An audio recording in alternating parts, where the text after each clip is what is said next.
১৫তম bridge summit ২০২৩ সালে কোথায় আয়োজিত হয়েছিল? সেটা হচ্ছে দক্ষিণ আফ্রিকায় কিন্তু আয়োজিত হয়েছিল। কততম? ১৪তম।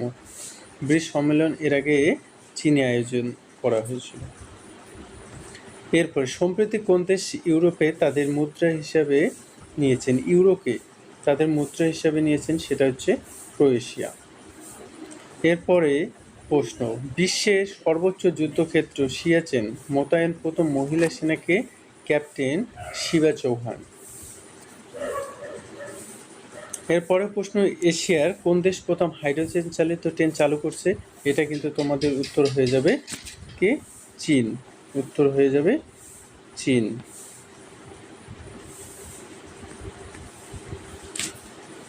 তারপরে প্রশ্ন, এশিয়ার কোন দেশ প্রথম হাইড্রোজেন চালিত ট্রেন চালু করছে? একই, সেটা হচ্ছে চীন। পৃথিবীতে প্রথম হাইড্রোজেন চালিত ট্রেন চালু করে কিন্তু জার্মানি। আর এশিয়ার মধ্যে যদি বলে তাহলে হবে তোমাদের চীন। এইভাবে কিন্তু প্রশ্নটা তোমাদের পাঠ করে আসতে পারে। এরপরে বিশ্বের দীর্ঘতম নদী ক্রুজের নাম কি এবং সেটা কোথায় অবস্থিত? বিশ্বের দীর্ঘতম নদী ক্রুজের নাম হচ্ছে গঙ্গা বিলাস, সেটি ভারতবর্ষে অবস্থিত। পরের প্রশ্ন, ভারতের কোন রাজ্যে প্রথমবারের মতো ফর্মুলা 1 ওয়ার্ল্ড কাপ চ্যাম্পিয়নশিপ অনুষ্ঠিত হয়েছে? এটা গুরুত্বপূর্ণ প্রশ্ন। সেটা হচ্ছে কোথায়? হায়দ্রাবাদে। এরপরে প্রশ্ন, বিসিসিআই সিলেকশন কমিটির চেয়ারম্যান হিসেবে কি নির্বাচিত হলেন? আগে ছিল সৌরভ গাঙ্গুলি, এরপর হচ্ছে কিন্তু তোমাদের চেতন শর্মা। ওয়ানডে ক্রিকেটে হ্যাট্রিককারী প্রথম ভারতীয় বোলার ছিলেন কিন্তু চেতন শর্মা। এরপরে প্রশ্ন, ভারতের গভীরতম মেট্রো স্টেশন কোন শহরে তৈরি করা হয়েছে? সেটি হচ্ছে পুনেতে। নেক্সট,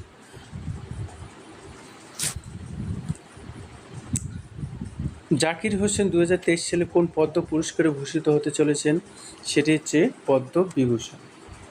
অন্ধ্রপ্রদেশের নতুন রাজধানীর নাম কি? অন্ধ্রপ্রদেশের নতুন রাজধানীর নাম কিন্তু হতে চলেছে বিশাখাপত্তনম। এই প্রশ্নটা কিন্তু তোমাদের খুব গুরুত্বপূর্ণ হতে চলেছে।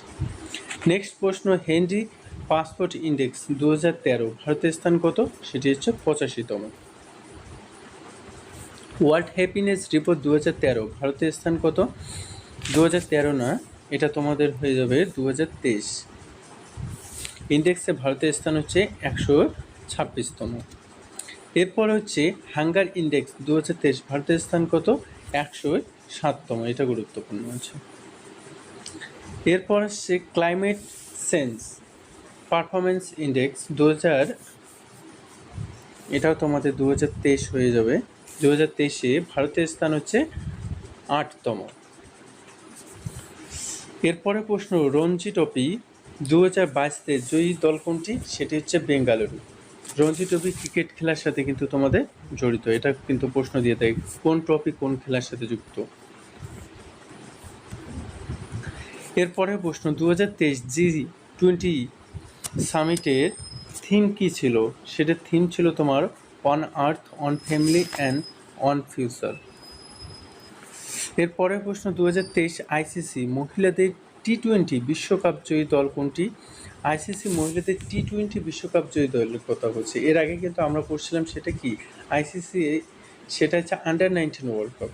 এটা কিন্তু তোমাদের T20 ওয়ার্ল্ড কাপ, সেটি হচ্ছে অস্ট্রেলিয়া কিন্তু জয়লাভ করেছে। কাকে হারিয়ে? সাউথ আফ্রিকা বা দক্ষিণ আফ্রিকাকে হারিয়ে কিন্তু এই ট্রফিটি জয়লাভ করছেন। এবং আয়োজন কোথায় হয়েছিল? এটিও কিন্তু তোমাদের দক্ষিণ আফ্রিকায় আয়োজন করেছিল। তারপর হচ্ছে ইউনিসেফ ইন্ডিয়া কোন বলিউড অভিনেতাকে শিশু অধিকারের জাতীয় দূত হিসাবে মনোনীত হয়েছেন বা মনোনীত করেছেন? তিনি হবে আয়ুষ্মান খুরানা। উত্তর ভারতের প্রথম পারমাণবিক কেন্দ্র কোথায় গড়ে উঠেছে? উত্তর ভারতের প্রথম পারমাণবিক কেন্দ্র গড়ে উঠেছে গোরখপুর। সেটা কোথায় অবস্থিত? গোরখপুর কিন্তু তোমাদের হরিয়ানায় অবস্থিত। ২০২৩ সালের ৭৪তম প্রজাতন্ত্র দিবসে কুচকাওয়াজে কোন রাজ্যের শীর্ষস্থান দখল করছে? সেটা কিন্তু হয়ে যাবে তোমাদের উত্তরাখণ্ড। ২৩ নম্বর, প্রধানমন্ত্রী নরেন্দ্র মোদী এশিয়ার বৃহত্তম হেলিকপ্টার উৎপাদন ইউনিট কোথায় উদ্বোধন করলেন? সেটি হচ্ছে তোমাদের তুমাকুরুতে। কোন রাজ্যে অবস্থিত? সেটি কিন্তু কর্ণাটকে। এই প্রশ্নটা ভালো করে দেখবে। এরপর হচ্ছে ২০২৩-২৪ অর্থবর্ষে ম্যানগ্রোভ অরণ্যকে বাঁচিয়ে রাখার জন্য কেন্দ্রীয় সরকার কোন প্রকল্প চালু করছে? সেটি হচ্ছে মিষ্টি প্রকল্প। কোন ভারতীয় বংশোদ্ভূত ইউটিউব এর পরবর্তী সিইও হতে চলেছেন? সেটি হচ্ছে নীলমোহন। মার্কিন যুক্তরাষ্ট্র কাকে বিশ্ব ব্যাংকের প্রেসিডেন্ট পদে মনোনীত করছেন? সেটি হয়ে যাচ্ছে অজয় বঙ্গ। নেপালের বর্তমান প্রেসিডেন্টের নাম কি? নেপালের বর্তমান প্রেসিডেন্টের নাম হচ্ছে রামচন্দ্র পাউডেল। এরপরে প্রশ্ন হচ্ছে তোমাদের 2022 সালে ফিফা বর্ষসেরা ফুটবলার কে হলেন? সেটা হচ্ছে লিওনেল মেসি। আর এর সঙ্গে তোমরা এটাও মনে রাখবে যে এবারে যে ফিফা ওয়ার্ল্ড কাপ কোন দেশ জয়লাভ করছে, সেটা কিন্তু তোমাদের হয়ে যাবে আর্জেন্টিনা। কোন মোবাইল কোম্পানি 60 বছরের পর তাদের লোগো পরিবর্তন করলো? সেটি হচ্ছে নোকিয়া। মার্কিন মহাকাশ সংস্থা নাসার প্রধান বিজ্ঞানী হিসেবে কাকে নিযুক্ত করলো? সেটা হচ্ছে নিকোলো ফক্স। এশিয়ার দীর্ঘতম সাইকেল রেস কোথা থেকে কোথায় হয়েছিল? এশিয়ার দীর্ঘতম সাইকেল রেস তোমাদের শ্রীনগর থেকে কন্যাকুমারী, অর্থাৎ জম্মু কাশ্মীর থেকে তামিলনাড়ু কন্যাকুমারী পর্যন্ত কিন্তু তোমাদের এই সাইকেল রেস হয়েছিল। এরপর বলছে সেভলেস ইন্ডিয়া কোন ভারতীয় ক্রিকেটারকে বিশ্বের প্রথম হ্যান্ড অ্যাম্বাসেডর হিসেবে নিযুক্ত করলো? সেটি হচ্ছে শচীন টেন্ডুলকর।